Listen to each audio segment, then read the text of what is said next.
Today is January 3rd, 2015. Joining us on the porch are local singer-songwriter Jim Shaffer and the members of the Wooden-Apple Farmstead. The best place for family. What are you waiting for? Where friendships run deeper. Come join us on the porch. So glad you're on the porch.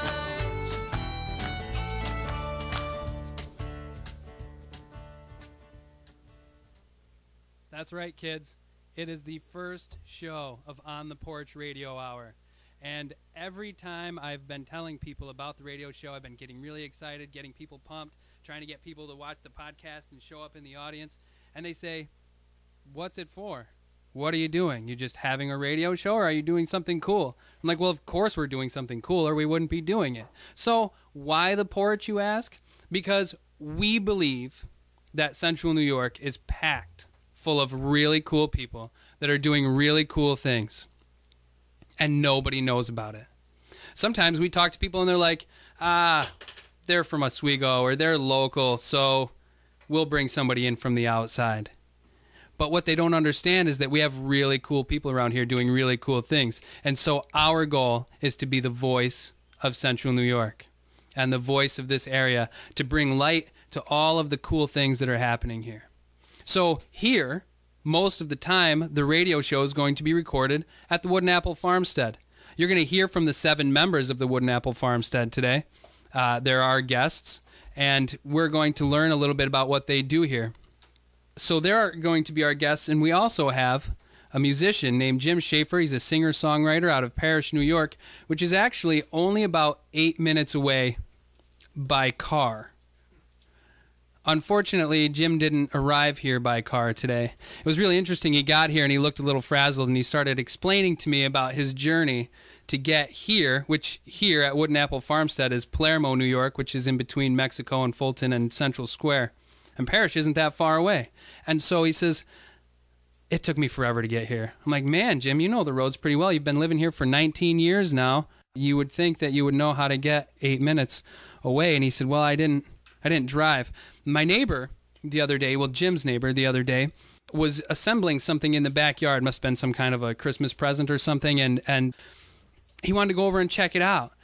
It looked like one of those crazy bounce house things, and they were inflating it, and he was really pumped, and he was kind of checking it out, and he went over and thought that it looked like maybe there was a ball pit there, and so Jim got really excited, and he was kind of sneaking around the back of this massive inflatable ball pit, and he peeked inside. There was a basket just off to the side where he thought maybe they were keeping the balls or something, and he leaned over, and sure enough, he falls into the basket, and as he falls into the basket, the ropes that were tying the inflatable stuff down started to break free, because it wasn't staked down all the way, because they didn't know Jim was there, and they didn't know he was going to be messing with their stuff, or else they would have had it secured. What ended up being not a ball pit was actually a hot air balloon. And if you've ever tried to get someplace that you would normally get 8 minutes by car, by hot air balloon, it actually does take a lot longer, because you have to go in circles, because by the time you get up in the air, you're miles away, and then you have to come back down. And Jim doesn't know how to use a hot air balloon.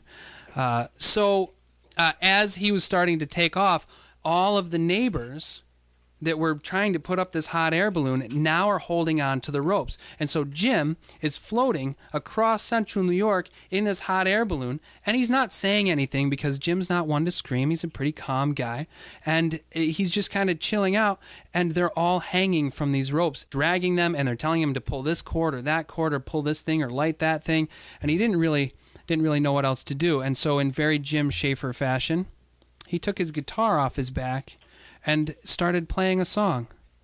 Now, if you don't know much about Jim Shaffer, you're about to learn a lot, and I'm really glad that you're here, and you got here, Jim, and that's really great. So, Jim, you're on the porch. Thank you very much, Matt. You got it. Hopefully I can get home easier than I got here. It's a song I wrote a little while back, and I had a lot of help with the Red Room sessions here. Help me fine-tune a little bit. It's called Memory.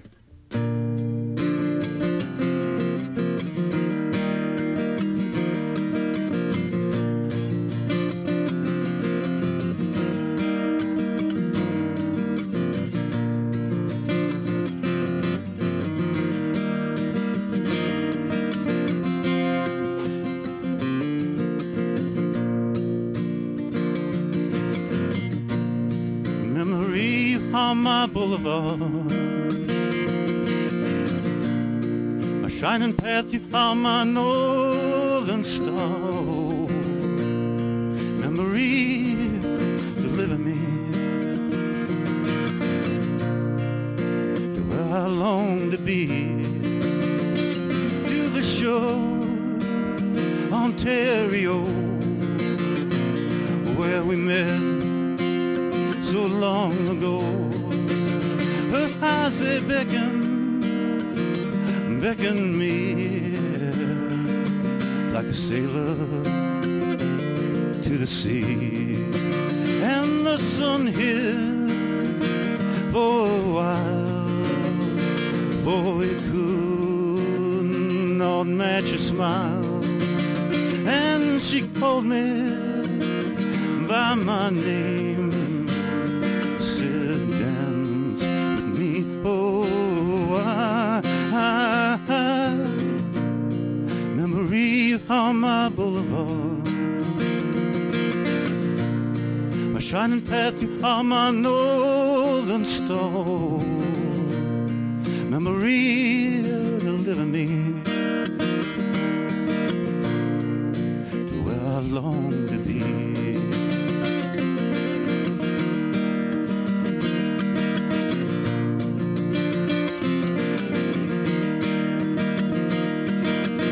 So many years hand in hand,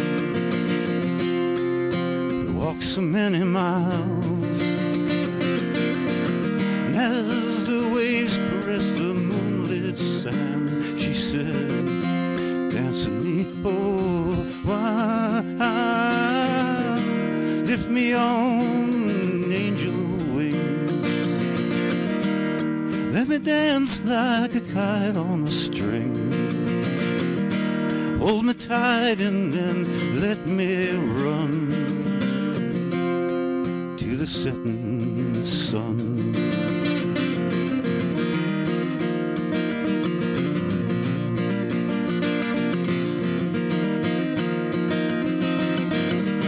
Now I sit for I can't stand, my light has grown so dim. Then I hear her call my name. She calls my name again. Now we dance on moonlit shores, Ontario once more. She holds me tight and then we run to the setting sun.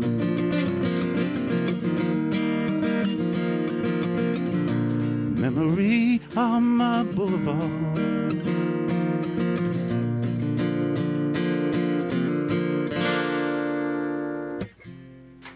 Thank you. Thanks, Jim. Here at the Wooden-Apple Farmstead and on the Porch Radio Hour, we wouldn't be able to do things like have people like Jim Shaffer be our guests or be able to give you our podcast without our sponsors. This episode of On the Porch Radio Hour is brought to you by wood chips. That's right, ladies and gentlemen, wood chips. If you've ever been to a playground or a high ropes course or any place that requires you to be safe, there's always wood chips. I can hear you thinking about it right now, and all you're thinking is, he's right. That's because, ladies and gentlemen, wood chips are by far the #1 rated safety equipment on any course where humans exist. And now I can also hear you thinking, how is it that wood chips were discovered? Well, it was quite a few years ago, and the sponsors have sent me the story, and they'd like me to share that with you. And it all started with a bunch of college-age beavers who were on break, and the parents were gone for the weekend, so they decided to throw a party. And every beaver likes to have dip at their parties. And so this party was full of dips. They had a table that was just full of bowls of dip, and everybody was sitting around this table, and they had nothing to eat the dip with. And now, even though they were in college, they still had some form of etiquette, and they weren't going to stick their paws in the dip. So they were all just sitting around staring at it until that guy showed up. And that guy had wood chips. And he saved the party. And if you've ever been to a party and there's chips involved, the chips always end up in certain places. So when the weekend was over and the parent beavers showed back up at the house, they thought nothing happened. The house was in great shape.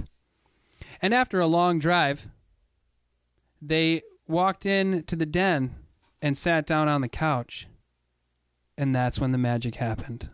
They had no idea how the couch became so soft, so comfortable.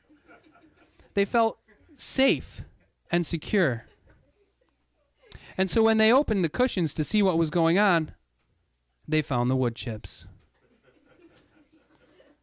And you can thank those college-age beaver kids for having that party, and you can thank those parents for discovering those wood chips between their cushions, because now, every place you play, every place you take your children or your grandchildren, or even somebody else's children, it's okay. If you find somebody's children and you want to take them to the playground, it's safe, because wood chips are there.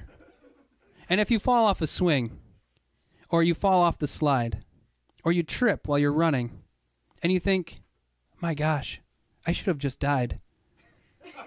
You didn't, because of wood chips. That's right, ladies and gentlemen, wood chips.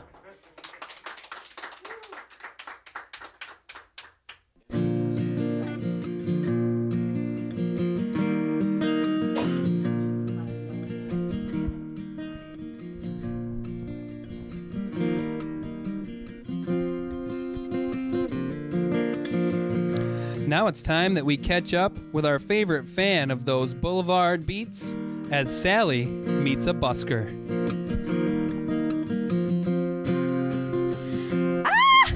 The busker! Are you a busker? You're busking right. That makes you a busker. Go on. Don't let me stop you. I love busking. Sure enough. Go.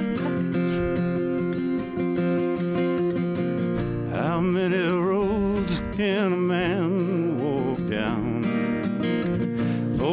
Oh my gosh. I don't know how many roads I've walked down. You're asking, right? That's what you want to know? You need an exact number? But I'm not even a man. Does that mean I'm exempt from the question? You stopped singing. Don't stop. Don't let me stop you. Keep going. Yep. Go. How many years can a mountain exist? For it is washed to Whoa, sea. you are asking some really difficult questions, you know. I really don't have any idea how long a mountain exists. They aren't around forever? Is this some kind of busking pop quiz? Am I supposed to know these answers? Or other people passing this test? And what happens if I don't pass? This hardly seems fair. You stopped singing again, please. I just love listening to buskers perform. Go on, sing. Sure now? Yeah, go ahead, please. How many times must a man look up before he sees the sky? The sky? Who doesn't see the sky when they look up? I mean, I suppose I can't see the sky when I'm inside, but as soon as I'm outside, if I look up, bam, sky every time. Or are you talking about just blue skies? Because it is winter now, and blue skies are much more rare. I mean, I might be able to count on one hand the number of blue skies I see in winter, unless, of course, I lived in Florida. Then that number would probably go up significantly. Are you from Florida? Is that why you're asking? Excuse me, miss. Yes. Do you like listening to buskers? Oh, yes. Oh, my gosh. It is my favorite thing to do. It's really nice, isn't it? Do you know what? There's a fantastic musician performing right on the corner of East First, right across the bridge, way a over busker? there. Yep. Another a one? real live bus. He's excellent. Oh, thank you so much. Thank you. It was so wonderful listening to you. Hurry up. I hope you can find someone else to answer those difficult questions. I really hope you find the answers. Bye now. The answer's blowing in the wind.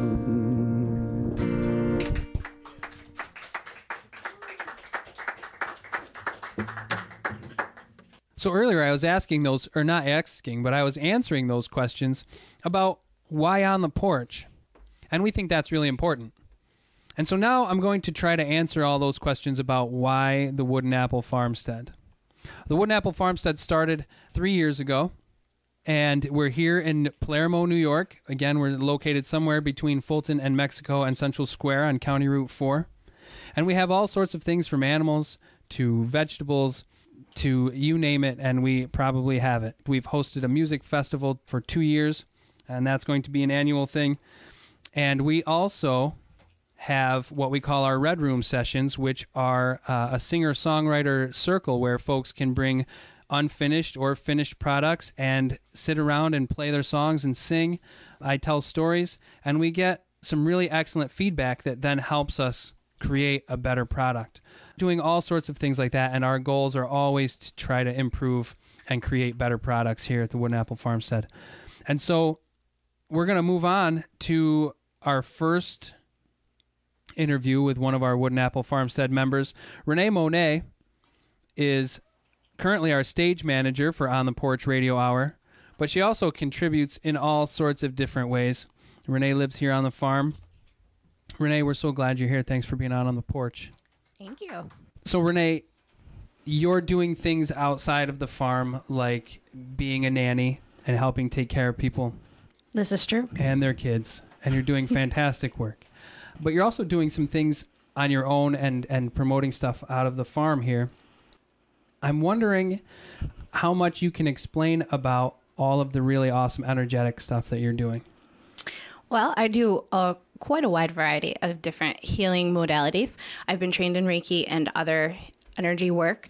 One of my favorite things to do is what I call a mind, body, soul reading.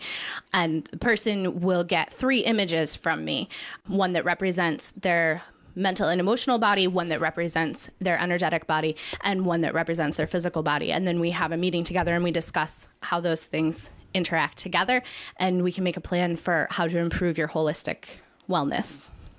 I really enjoyed it when I did mine. It was pretty eye-opening and enlightening and has helped quite a bit. One area that I don't think some people think about where healing happens, but where you do a really excellent job is working with food and preparing food for not only us here at the farm, but for other people too. Yeah, one of the things that I really enjoy doing is helping people figure out what foods are best for them and how to improve their holistic wellness by changing the way that they're preparing their food, where they are getting it from, and what combinations of foods they are eating. So I have worked with some people in actually preparing menus for them or preparing their food for them for short periods of time to help them learn how to improve their diets. Do you think that a marriage ceremony could be healing? I would imagine it could be. How would you do that? Well, you see, since I am a minister, I marry people all the time. My favorite part of that is that I don't have a canned ceremony that I do. So I meet with each couple individually and plan the ceremony exactly for them. So I take into account what traditions they come from, what traditions their families come from, to make sure that everybody's needs are met, and then we write a ceremony together, and it's unique every single time. Thanks, Renee. Thank you. And thanks for being on the farm. One of the other excellent adults that lives and works here on the farm is Gina Holzapfel. She's also the music director of the On the Porch Radio Hour. And we're really glad that you're here too, Gina. Thanks. So not only are you organizing and kind of the front runner for the Red Room sessions, obviously a really large piece of the Wooden-Apple Farmstead Music and Arts Festival, what other things are you doing with music around town? I also teach a lot of lessons. I teach violin and piano and voice and guitar lessons, actually, to folks of all ages. And I have a great time doing that. I also am working on a project with the CNY Arts Center. They're doing a production of Narnia this spring, and I'll be music director for that. And I perform as well. Where are you performing lately? I perform all over. The next couple of shows will be at the Oswego Music Hall. I'm hosting the open mic at the end of this month. at the Oswego Music Hall, which will be a lot of fun. Aside from the music stuff that you're doing here at the farm and you're doing out in the community, what kind of things are you doing around the farm that are more farm-like? I'm in charge of the garden here at the farm. So once the snow melts, this is kind of my slow time of year. Once the snow melts, then I am outside all the time. I'm in charge of planning the garden and planting the garden and harvesting the garden. And I love it. So I do a lot of rock picking too. We have an excellent rock garden. You've done real well. You've done real well. Those mounds of rocks are huge. Mountains of rocks. I know that you're looking to be selling some stuff at the roadside stand this spring, summer, and fall. Can you enlighten our listeners a little bit about maybe what they have in store for them? Yeah, we have a roadside stand that runs through the summer. We grow mixed vegetables, and we try to have a good supply every Saturday morning so that folks can come by and get fresh vegetables picked that morning. I also do a community-supported foraging. It's kind of a different take on the community-supported agriculture. Wild edibles is another one of my passions. So folks can sign up to get a different wild edible package once every other week. And I prepare things for them and pick things for them. And it's all different, unique foods that most people don't try very often or don't know that you can eat that grows in your yard. And so I work to prepare it for them and make it a fun learning experience as well. You've become known as a person that's always got something new going on, and you're always trying out new things and creating new stuff. What's the one thing that you identify as the main and new thing that you're working on right now? My next big project is coming up. I am recording a CD in 2015. I'm recording a song once a month. So at the end of the year, there will be 12 songs that will be on that album. To be a part of helping to make that happen, I have a Patreon account, and it's a way to garner support for recording that CD. And what happens is you go onto my Patreon site and you sign up to support. And then on the 22nd of every month, you will receive the song that I recorded that month. It's a really great way to be involved in the music and kind of a way to spread out the enjoyment of getting this CD. So thanks. And I'm really looking forward to hearing more from you. So now we're going to take a second. We're going to drag our sound guy, Maxwell, out of the sound booth for what might possibly be the one moment in time where he gets to step out of the sound booth and be in front of the audience and in front of a microphone instead of behind all the other stuff. How you doing, Max? I'm doing pretty good. Yeah, is it getting hot back there in the sound booth? Not quite yet. No? No. It's going all right? Yeah. Have you checked your levels? I'm doing pretty. Yeah. All right. We're doing good. Yeah. We're doing good. All right. Our temp sound agent is back there with a big thumbs up. So Max, when you're not sitting, hiding, doing whatever it is that you're doing in the sound booth, what are you doing? Right now, in this point of my life, I'm mainly doing a lot of school things. Sure, which is good. Yeah, which is good. I'm a proud dad. I'm not playing any sports at the moment, but in the fall and in the spring, I play. Well, I play soccer in the fall and lacrosse in the spring. What positions do you play? In soccer, I play forward, and in lacrosse, I play goalie. What is one of the most difficult pieces of being a lacrosse keeper? The defense. I would not be as, I guess, good of a goalie as I am today if I didn't have the defense that I have on my team. Nice. So they're a big part. Awesome. And if you don't have good defense, then you can't do very well in a game.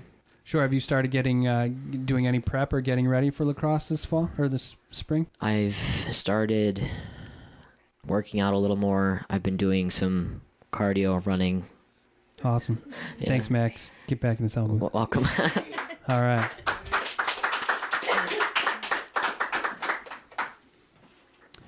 So now we'll bring up one of the other fine young adults that's living and working here at the farm. Abby, welcome to On the Porch. Thanks. So Abby, what is one of your favorite parts about being out here at the farm? The animals. Yeah? What about the animals are you really enjoying? Reba the horse. Yeah. Yeah, I would assume that Reba's probably your favorite. Now, how long have you been working and interacting with horses, Abby? Maybe a little longer than a year? And you feel like it's going pretty well? Yeah. Awesome. So what are you doing when you're not on the farm? I dance and do schoolwork. Where do you go to dance? Studio C Dance Academy in Oswego, New York. How long have you been dancing? 10 years. Yeah. Yeah, 10 years. So you're enjoying that too? Mm-hmm. Well, I'm really glad you're here. Thanks for being on the porch, Abby.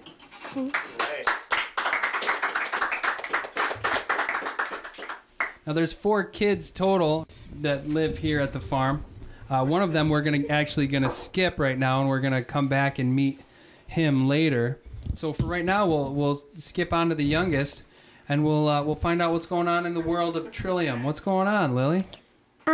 I like dancing. Do you like dancing? Do you go to the same dance studio that Abby does? Yeah, you have to. Yes. You have to. There it is. Sometimes nodding into the microphone isn't heard across the world like we want it to be. Yes, great job. Do you have a fun story or something that you really like about being at the farm? No. No. Do you like being at the farm? Yes. Oh, all right. All right. What's your favorite thing to do around the farm? Dance. You like to dance around the farm. Do you play music or do you just dance? I just dance. Yeah. Well, thanks for being on the show, Lily. I look forward to seeing more of you. Thank you. You're welcome.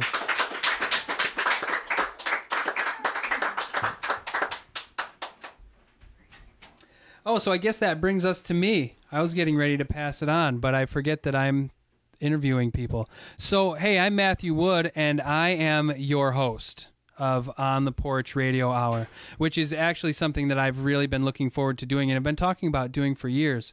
Ever since I started listening to radio shows on NPR, I've always thought that it would be a really cool thing to do. And so now we're here, and it's our first show, and it's really exciting. I consider myself a storyteller, and I think that storytelling happens in many different ways. Obviously, one of the most common ways of storytelling is the oral tradition, which I really enjoy. I love creating and acting out and telling stories. I also really enjoy telling stories in picture form. As an artist, I really get to meet a lot of fascinating people and hear a lot of fascinating stories that they ask me to put into picture form so that they can save them, whether it's on a piece of paper or a canvas or it's in their skin. As a tattoo artist, I've learned some fascinating things and have heard some really intense, deeply meaningful stories that people want to carry with them, not only in their minds or in their souls or their hearts, but on their skin so that people can see them and ask them about them. And it's always an honor to be a part of that and an honor to be part of helping anybody tell their story. And as I'm going through this process of being the host of the radio show and learning people's stories, I've realized that interviewing people is a lot of fun, and I really enjoy having conversation. If I stand in front of a microphone, I feel like that makes it way more formal than it needs to be, and I have to think about that. But I've just realized within the last few minutes that interviewing my family will probably be the most difficult interviews I ever have to do. So I'm really glad that we were able to do that. And as I think it was Albert Einstein said, swallow the frog and we'll get rid of the hardest part first, and then we can move on. And so we're going to move on and we're going to talk about the stuff that's happening in Central New York. That's one of the big focuses of our show. So how we can help promote and market some of the stuff that's happening in the area. Here are the upcoming events in Central New York. Lights on the Lake is through January 4th, so you only have another day to go enjoy the Lights on the Lake. It's a 2-mile-long drive-through show featuring towering holiday displays, larger-than-life Land of Oz, twinkling fantasy forests, colorful section arches, delightful Victorian villages, fairy tale magic grand finale. Admission is $10 per car, Monday through Thursday. If you show your Wegmans Shoppers Club card for $4 off on Mondays and Tuesdays. Friday, Saturday, and Sunday, $15 per car, including motorcycles. It's at the Onondaga Lake Parkway in Liverpool. The Erie Canal Museum Gingerbread Gallery is also through January 4th. Street scenes from the 1800s featuring more than 40 gingerbread houses made by both amateurs and professionals. Admission is $5 for adults, $4 for seniors, $2 under 12. It's at the Erie Canal Museum, 318 Erie Boulevard East in Syracuse. The Children's Museum of Oswego, CMU, is open from 9 to 4, January 3rd, and 11 to 4, January 4th. Enjoy 2 floors of interactive exhibits as well as daily programming, exploring cultures from around the world. Live animals from around the world at 10:30 on Saturday, and a concert with Andy Morse at 2 o'clock on Sunday. It's located at 7 West Bridge Street, Oswego. There's a family-friendly ramble at Rice Creek Field Station on January 10th at 11 a.m.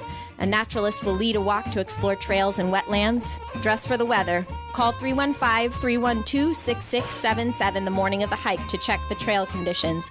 An adult must accompany children.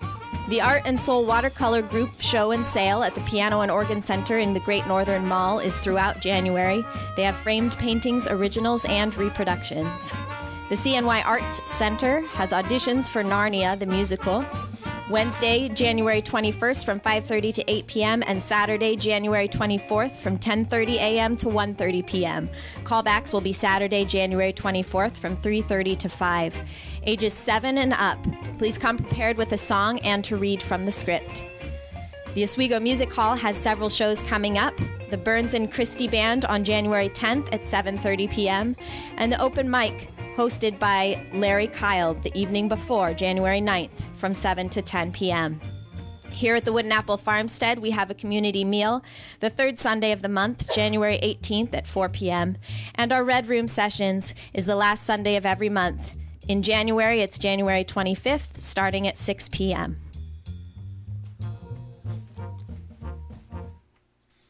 So now we're going to bring Jim Shaffer back up to the stage, and we get to hear from Jim without his guitar for a few minutes, which is always fun because I like to be able to hear what's going on with musicians when they're not singing. Sleeping, which is very good creative time. I find that when I am able to sleep, I get up in the middle of the night and get out a notebook and write stuff down or make sure that I'm remembering what happened in my dreams, which are always really interesting. And I think that even though this is your interview, I'm not going to talk about my dreams right now, but I think the word interesting is a really great segue into your interview, Jim, because... Thank you. Yeah, thank you, actually, because what I'm going to be doing as we're having musicians and guests on the show, I'm going to be emailing them looking for some history and some background. And what you sent back to us was awesome. And even though I won't do this, it would be really great if I could send people what you gave us as an example to say, look what Jim did for our first show. And we only want to grow and we only want to get better. So live up. Meet the bar. Jim set the bar really high. So I learned some really awesome stuff about you. I think you have a really interesting experience with music, which led from picking up a guitar for the first time at SUNY Morrisville. Is that right? Yeah, that's correct. So you weren't picking up any guitars until you were in college. No, that was pretty much it. Go to class, skip class, and play guitar. That's right. That's right. And what was your inspiration then when you got to school to do that? Meeting people who were playing acoustic guitars, playing the stuff that I was listening to at the time, Neil Young and Bob Dylan and stuff like that. And I had the opportunity at that time to actually pick up a guitar and start messing around with it. So that's when I really started. So yeah, good for you for taking advantage of that. Yeah. I didn't pick up my guitar until I was 25 or something, and boy, I really wish I'd started sooner. It's been an awesome experience. Me too. Yeah. And so you then left school and picked up with a cover band for a while. Yeah, for the past 16 years or so, I've been playing with a bunch of guys, and now the lead singer just moved down to Florida, so we're kind of regrouping right now. We haven't past couple of years. We've only been playing out a couple times a year, though nothing major, just something to do for fun and get out of the house. Yeah, that's real fun. So. What genre? What kind of covers are you doing? Anything from the 60s, 70s, 80s, 90s. Nice. Anything that people would listen to. Yeah, right. Yeah, folks like to be able to sing along. It's cool that you're able to help provide that. So now that you've moved into and are doing a lot more of your own songwriting, doing things like showing up at the Red Room sessions and really putting yourself out there. How do you feel that's going now that you're into that process? I think it's going, it's going pretty well. There's so many opportunities in this area, between Oswego Music Hall with the open mics, the Red Room session, and there's a lot of other open mics in the area, so you can get out there and you get some honest feedback. The Red Room sessions are great because you can sit there and people will tell you what the song needs, if it needs something, how to tweak it, and it's really working out well for me. Yeah. Where are you playing next? Next song is going to be be a song I wrote, was kind of inspired by my son. He just turned 17. He's got a disease called osteogenesis imperfecta, brittle bone disease. Okay. And he's had like 400 broken bones so far, and a lot of surgeries and stuff. So I kind of wrote, he was kind of the inspiration for this song. Yeah, that's great. I'm looking forward to hearing that. Thanks, Jim. Jim Shaffer, everybody. The song's called Broken.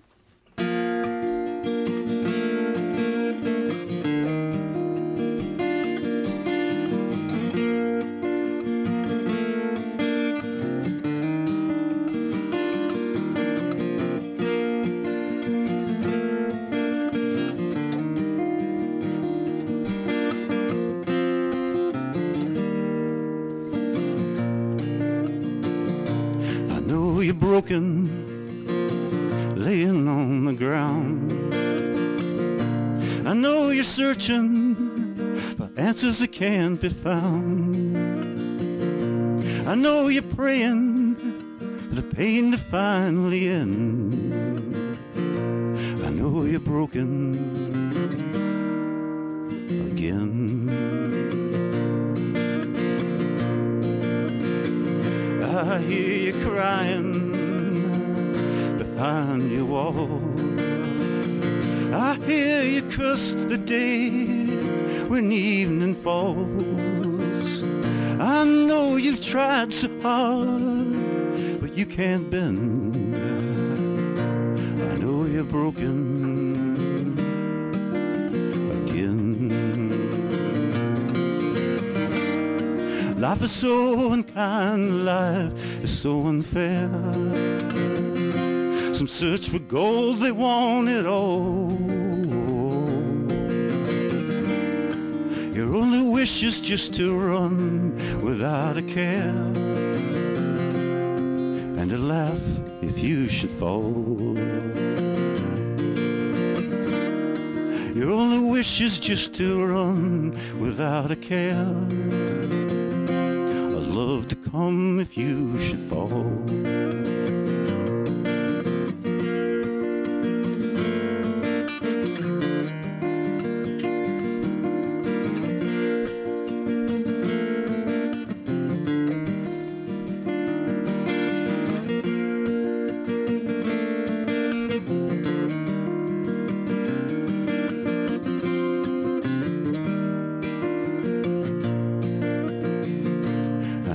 Broken, but it's only for a while. I know the sun will rise one day and you will smile. But broken bones in time will surely mend. Even broken hearts will learn to love again. Life is so unkind, life is so unfair. Some search for gold, they want it all. Your only wish is just to run without a care, and to laugh if you should fall. I only wish that you can run without a care. I hope you get it all.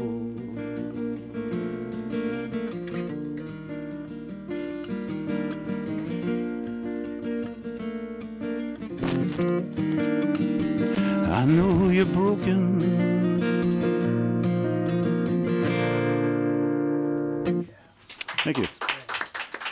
Thanks, Jim.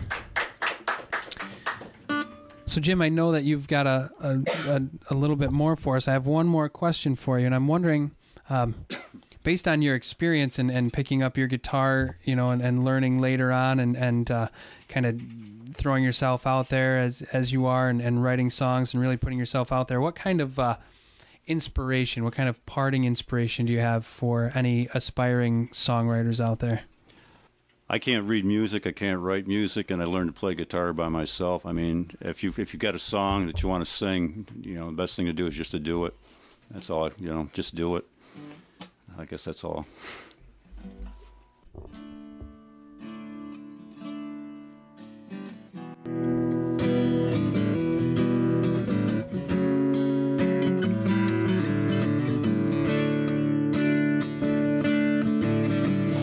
They say everything can be replaced, yet every distance is not near. So I remember every face of every man that put me here. I see my light come shining from the west down to the east. Any day now, anyway now, I shall be released. As every man he needs protection. Every man, well, he must fall. Yet I swear I see my reflection somewhere so high above that wall. I see my light shining from the west down to the east.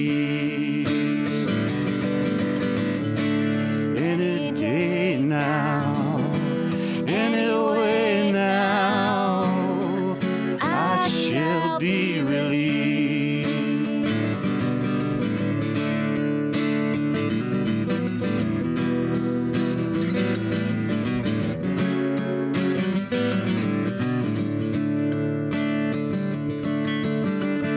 Now I understand it here in this lonely crowd.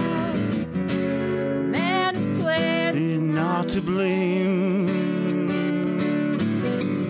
all day long, I hear him cry so loud.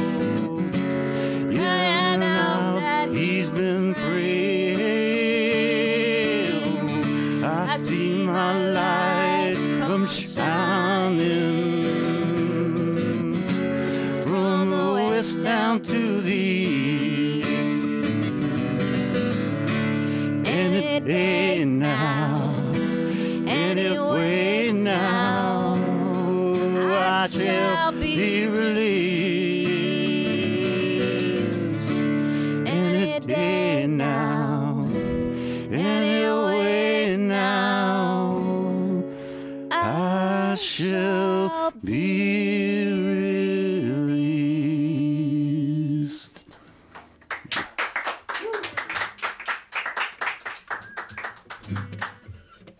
Jim Shaffer, Thank you. Gina Holsapple, everybody. So now we have the last member of the Wooden-Apple Farmstead making his way up to the mic. Let's welcome Ruby Holsapple up to On the Porch. What's happening, Ruby? Not a lot. Yeah, how are things? Really good. Yeah? So tell me about yourself, Ruby. What kind of things you doing around the farm? Well, I like dressing up and dancing and making things, playing outside, that sort of stuff. You're a pretty active kid. Mm-hmm. Yeah, what kind of stuff you doing off the farm? Well, in fall, I play soccer and I dance. And at Studio C, is there anything else I do? Is it true that you, I heard that you might do some theater stuff too. You do theater stuff? Oh, yeah. I like auditioning for things a lot. So do you consider yourself, are you a career auditioner? Is that what you do? Is that what you want to do? You just want to audition for the rest of your life? Like that'll be your job? Yeah. That would be cool. And be in shows. Oh, and you want to be in the shows too? Yeah. So, Ruby, what's it like having an audition? Explain that. What do you do? Well, I have to do a monologue and a song. Yeah? Mm-hmm. How long are the monologues usually? Not very long. Yeah. Do you think maybe you want to give us one? You want to do a monologue for us? Sure. Awesome. Thanks, Ruby. Ruby Holzapfel. Michael Jackson is my hero. For real, I've been dancing to MJ beats for all of history. Well, at least for as long as I can remember. I think I was born dancing. I think my first words were Thriller, Thriller Nights. I remember dancing to Billie Jean over and over and over again. And my favorite part was when he said, "The chair is not my son." Yeah, I know, I'm older now. Now I know that he really says the kid is not my son. But back then, I thought he said chair. And my 4-year-old self was quite impressed by that. And I thought, oh my God, MJ is so smart. That chair is totally not his son. And whoever thought it was so wrong. And if someone would say, "Hey, Rubster, how you doing?" I would say, I'm bad, you know it. And when my sister Lily wouldn't eat her lima beans, just eat it, Lily. Eat it, Lily. Put it in your mouth and eat it. I was always singing and dancing, and I knew that one day I would find a way to get to an MJ concert. I had a decent amount of coins saved up in my allowance jar. I just had to figure out when he was touring next. And that's when I saw an ad on the internet. And there he was, with 1,000 lights shining on him, and millions, and maybe gazillions of people in the crowd. I had to be there, so I told my best friend Ramonda, and that's when she said, "Ruby, Michael Jackson is dead. He's been dead for years. Didn't you know that? Duh."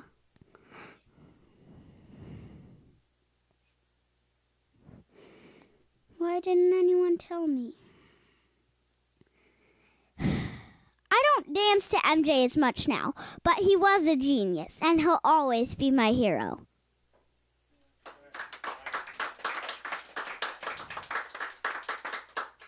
Thanks, Ruby. You're welcome. I hope to see you around more. Thanks for being on. Okay. All right. We're going to welcome Gina back up.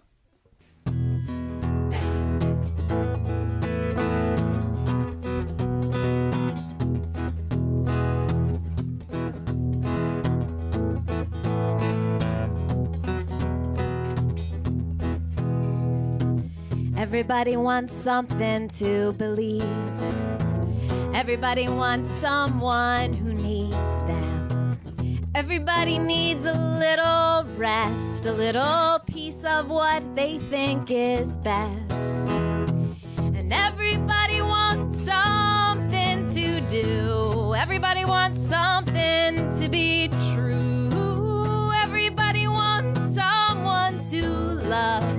Everybody wants something to dream of.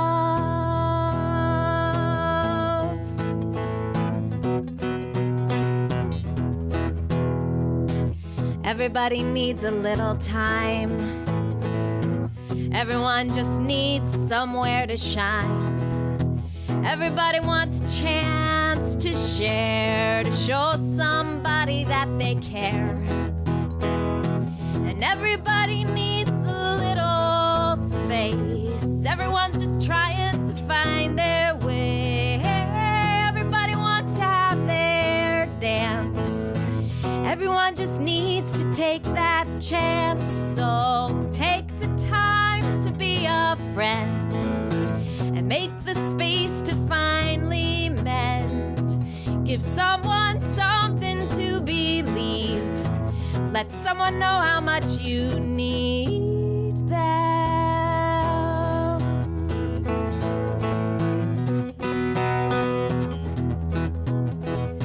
'Cause everybody wants something. Everybody wants something. Everybody wants something.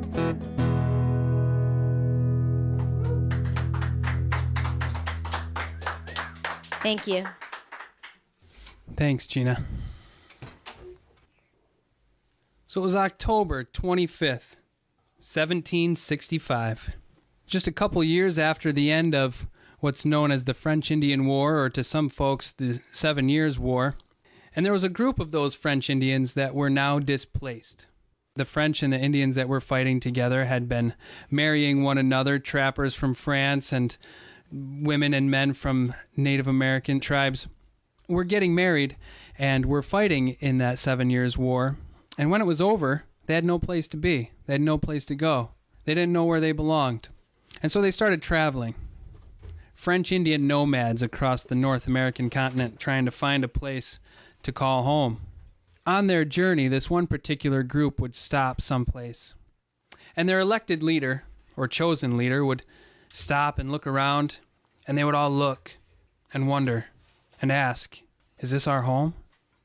And he would just drop his head and keep walking. And this went on for a long time, until on that day, they were walking through the woods, and they came up over the top of this hill. And as they came up over the top of the hill, it just broke, and the sky opened, and below them was this magnificent valley. And in that valley was the most crystal clear, most pristine, most gorgeous lake they had ever set eyes on. And they all stopped, and they all lined up on the edge of that ridge, and they all held their breath, and they looked from the lake to their leader, back to the lake, back to each other, and they wondered, and they waited. And part of the lake was covered by the tree line that they were standing near, and they didn't have a good view of it.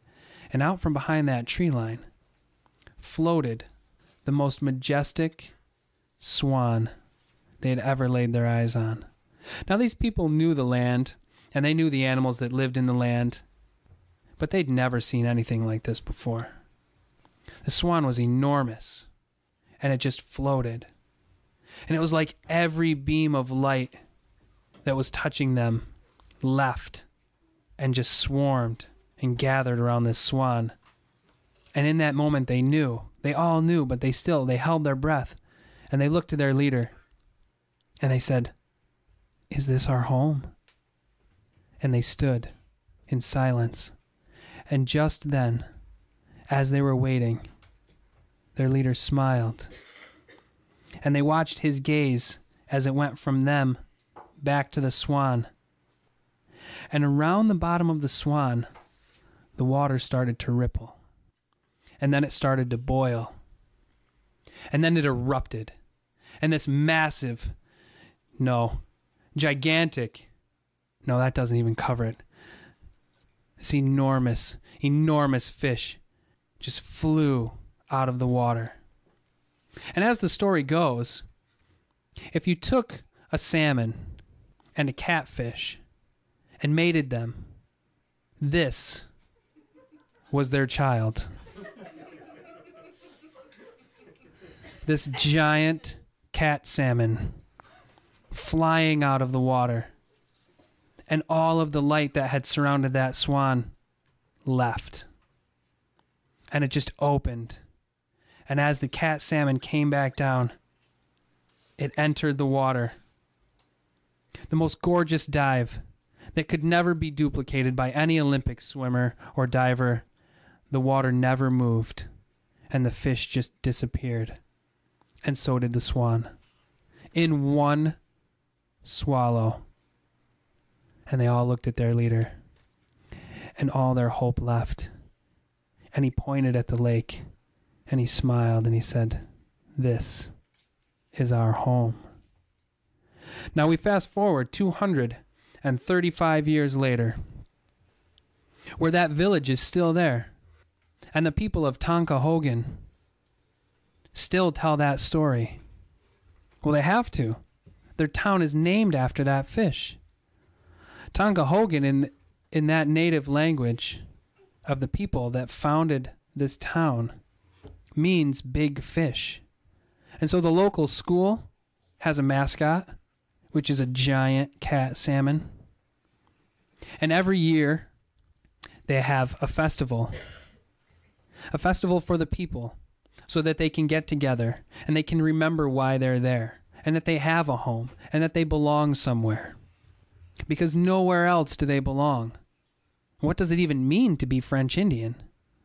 You hear that question all the time. This is what we are. We're French Indian. But what does that mean? How did we get here? And they're not part of the Canadian country, and they're not part of the American country. They're just there, on the line, in between. If you zoomed in to where they live in Tonkahogen, to that border, and if you really zoomed in on a map, where that line that separates the U.S. from Canada, and it gets bigger and bigger and blacker, and you could erase some of that line, Tonkahogen is right there, covered by the border on that map. But they carry on, and they live their lives because they're from Tonkahogen. But they have a chief. He's not a mayor, and he's not elected. It's just the elder of the town. People look to him. And he was getting discouraged because it felt like people were starting to lose that love for their town.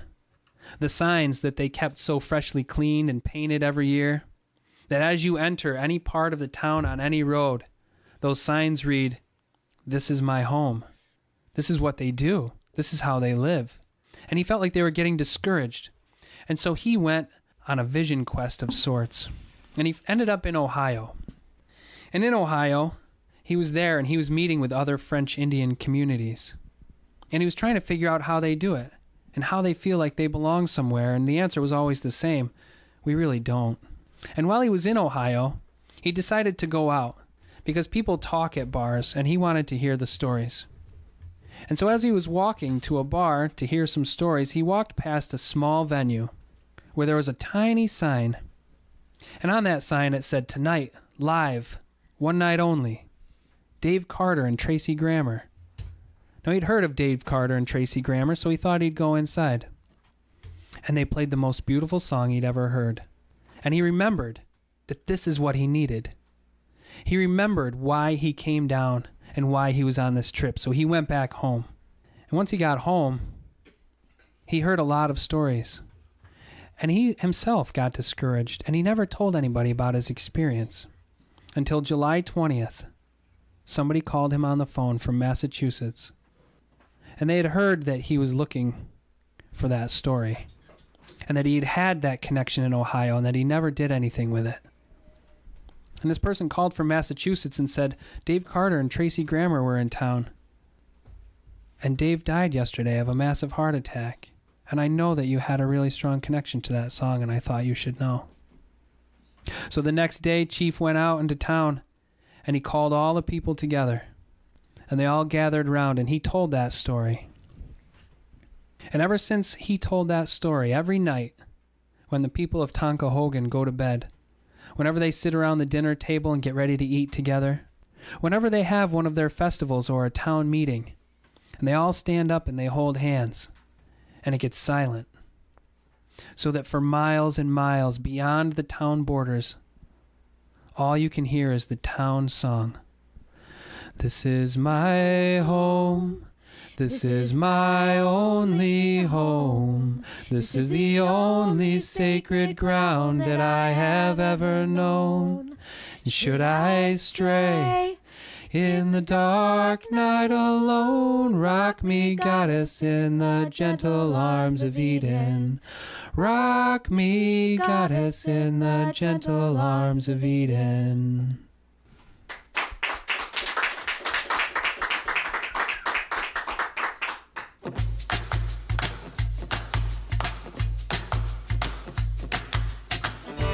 On the Porch is a production The Wooden-Apple Farmstead, with host Matthew Wood.